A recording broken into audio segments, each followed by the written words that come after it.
Mesdames, Mesdemoiselles, Messieurs, bonsoir, bienvenue dans Radéville Radéchamps, une émission coproduite par la province de Liège et qui vise à vous présenter certaines initiatives pour mettre en valeur à la fois la ruralité et le côté urbain de notre province. Dans un premier temps, nous allons parler du tourisme fluvial sur la Meuse, en Cité Ardente. Et pour cela, rendez-vous au pôle fluvial pour embarquer sur une de ces navettes.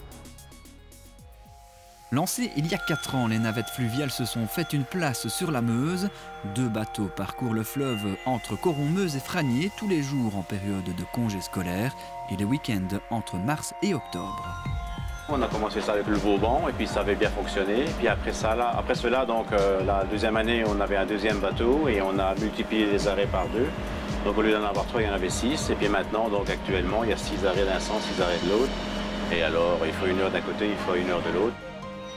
Les navettes fluviales sont une attraction touristique permettant de découvrir Liège autrement, mais sont aussi un transport en commun. Pendant les vacances de Pâques, c'est beaucoup des touristes, on va dire. Mais en pleine saison, on a beaucoup les deux. Les Liégeois qui reviennent aussi parce qu'ils aiment bien prendre la navette aussi éventuellement. Tel que le dimanche pour aller au marché de la Batte et tout ça, en semaine pour faire un petit tour, le temps de changer un peu leurs idées. Les gens qui ne savent pas aller en vacances bien loin, ils viennent sur les navettes fluviales et puis en même temps, il faut un petit peu de petite villégiature comme ça dans la ville. Autre navire bien ancré dans le paysage liégeois, le bateau du Pays de Liège. Appartenant et géré par l'ASBL Blény-Mines, ce navire à vocation touristique est en activité depuis 1992 et attire chaque année 20 000 personnes. On va proposer des croisières pour les groupes, entre autres. C'est beaucoup ce qui nous occupe pour l'instant. On fait aussi des croisières pour les... oui, on appelle ça les individuels, donc pour tout un chacun peut venir, notamment les croisières sur Maastricht, les croisières gourmandes que nous on appelle gourmandes, c'est-à-dire avec des repas. Et donc, à côté de ça, on peut aussi louer le bateau de manière privée. Et voilà, ça occupe, bon an, mal an, ça occupe certainement 250 jours par an. Troisième bateau qui compose le pôle fluvial, la Barquerolles. Ce navire de taille plus modeste et affrété par l'ASBL L'Ancre Bleue vogue également lors de croisières organisées sur le fleuve en Cité Ardente. Particularité de ce bateau, il a été aménagé pour pouvoir embarquer des passagers à mobilité réduite. Je suis éducateur spécialisé. Je naviguais avec des jeunes placés par les services d'aide à la jeunesse et de protection judiciaire et je me suis rendu compte qu'aucun bateau n'était accessible à des personnes à mobilité réduite, comme on dit.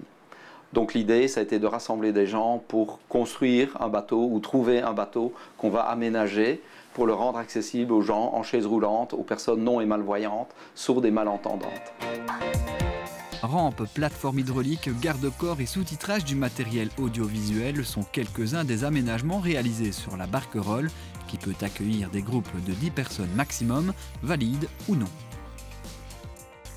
Le tourisme fluvial et le transport de passagers se portent bien en Cité Ardente grâce au pôle fluvial. Mais le tourisme d'eau ne se limite pas uniquement au cours d'eau ou à la Meuse. Et pour vous le démontrer, nous allons prendre la direction de Verviers et la région des 5 lacs, où une étude de faisabilité technique et économique vient d'être lancée pour savoir justement comment développer davantage le tourisme autour de ces 5 lacs.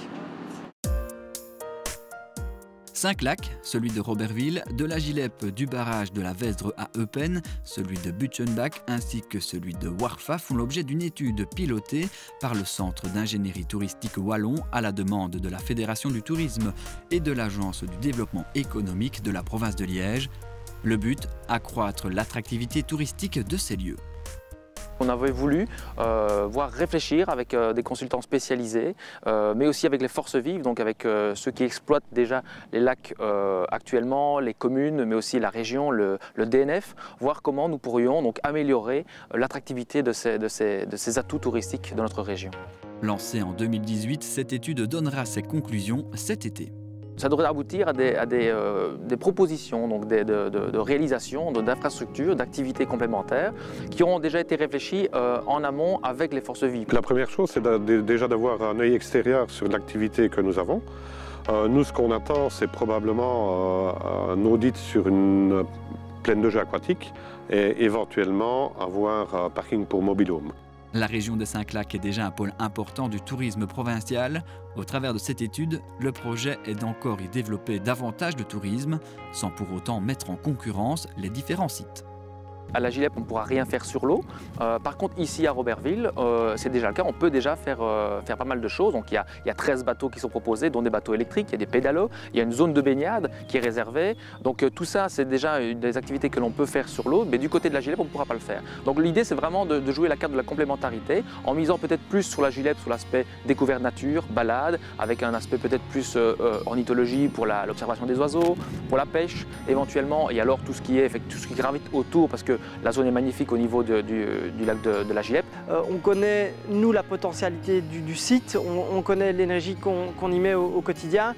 On sait là où on veut aller, mais on n'a pas toujours les moyens financiers de pouvoir atteindre le but comme ça du premier coup.